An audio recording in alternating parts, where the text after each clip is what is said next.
कक्षा नवम गणित में आप सभी का स्वागत है। आइए आज हम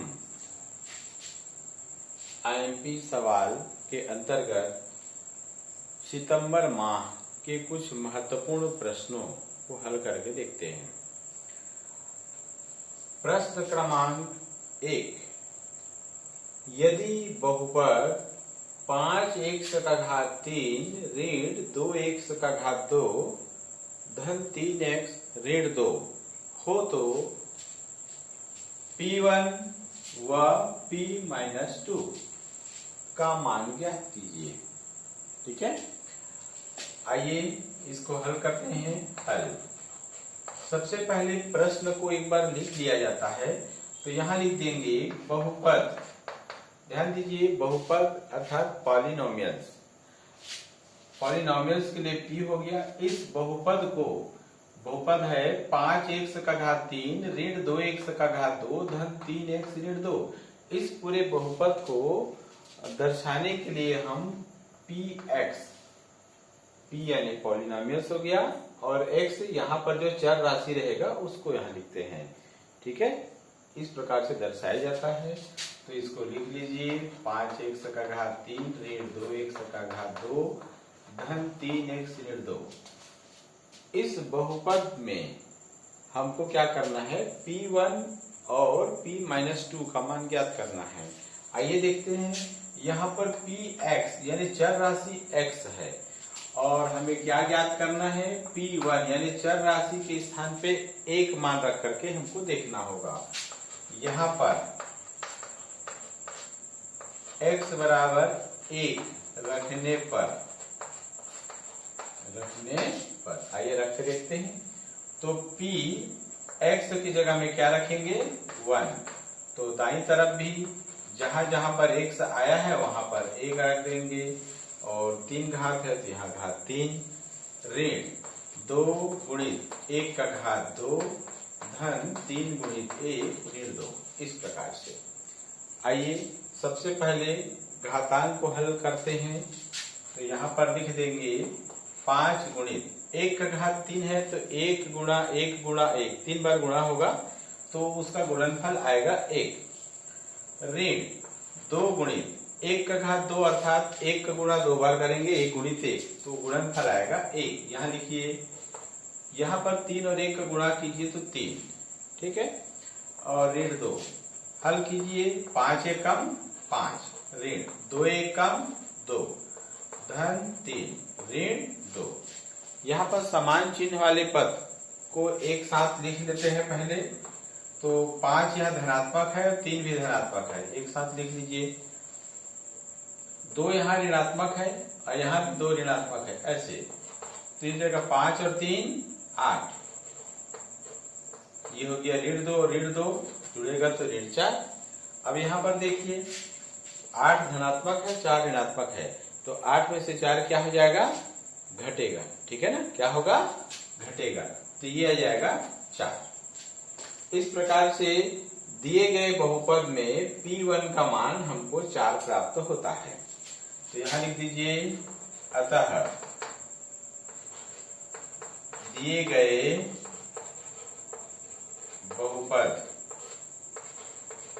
Px में P1 का मान 4 प्राप्त होता है, या 4 है, ऐसे।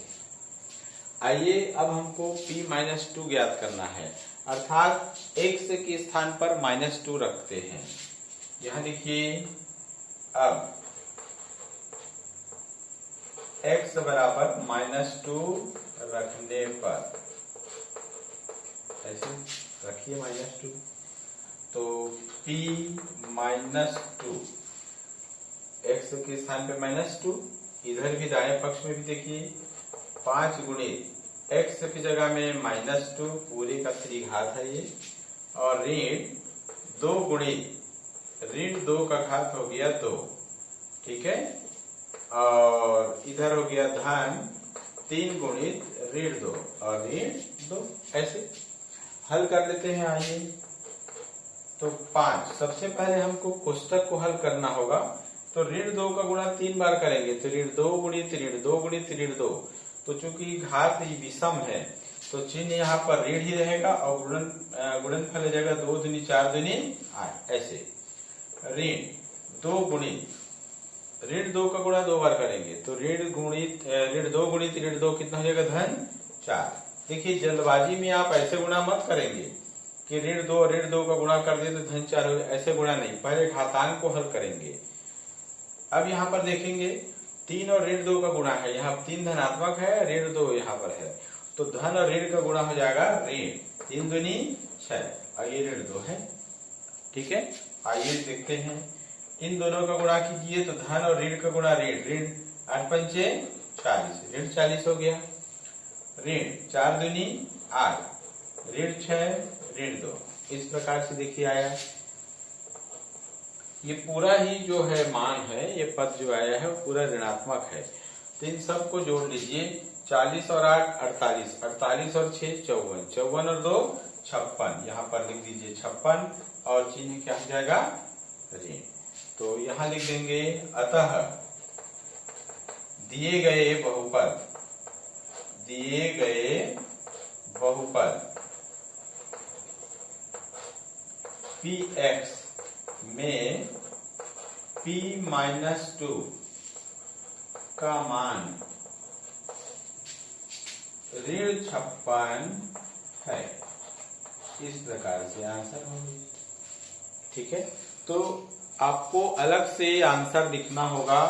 देखिए यहाँ पर आपने आंसर लिखा तो केवल एक ही आंसर पता चला -2 वाला।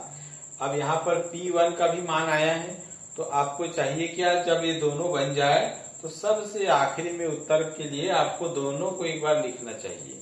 ठीक है, ध्यान रखेंगे आप लोग। आइए अब प्रश्न क्रमांक 2 की ओर चलते हैं। आइए प्रश्न दूसरा का पहला, बहुपद यहाँ पर है, बहुपद px है, 1 से 6 का शून्यक ज्ञात कीजिए।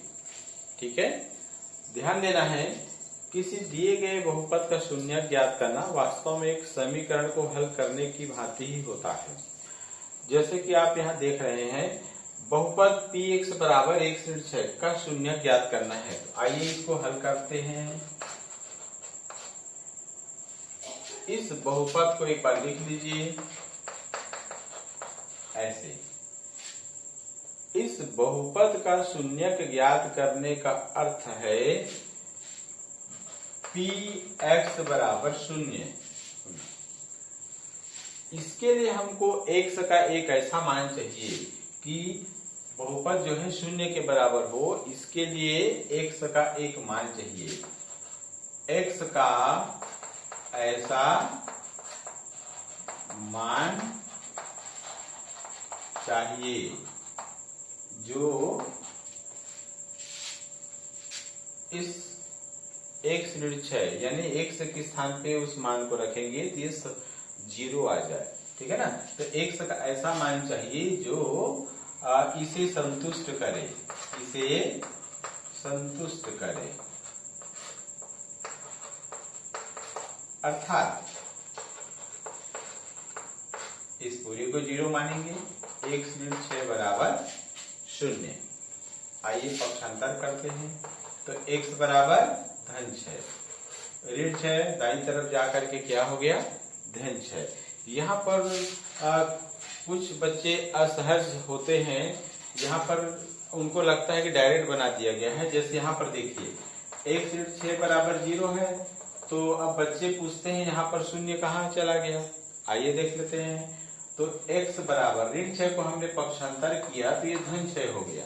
ठीक है, तो x बराबर इसे जोड़ेंगे तो कितना आएगा जी धन 6। तो आपको ये वाला स्टेप नहीं करना है, आप 9th स्टैंडर्ड के हैं बच्चे हैं तो डायरेक्ट आपको ऐसा करना है। अब x का मान 6 आया है, इस मान को यहाँ आप रख के देखिए कि ये पद 0 आता है कि नहीं।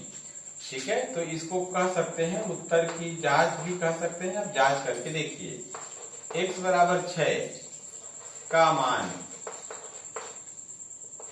px बराबर 1 से 6 में रखने पर आइए रख कर देखते हैं।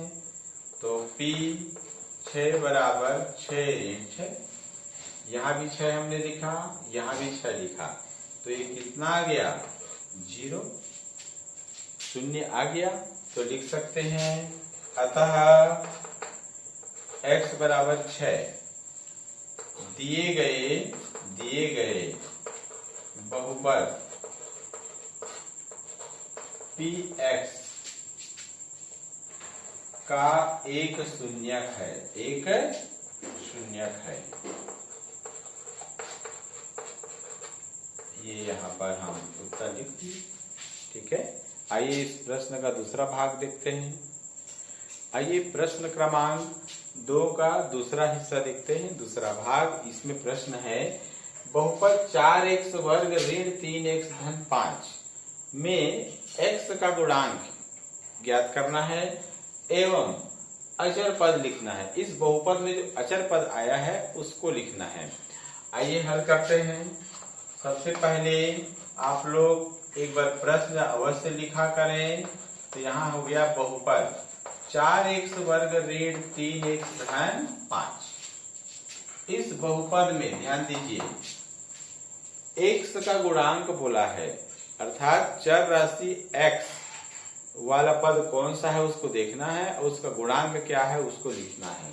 यहाँ पर देखिए इस बहुपद में चर राशि x, ये देखिए चर राशि x यहाँ भी है लेकिन इसका घात 2 है, x वर्ग वाला पद है। तो हमको x का गुणांक निकालना है, मतलब ये है, इसको देखना है। ठीक है, तो x का गुणांक यहाँ क्या है ऋण 3 है, तो यहाँ लिख देना है x का गुणांक यहाँ पर है ऋण 3। ठीक है, अब देखिए अचर पद क्या है तथा अचर पद।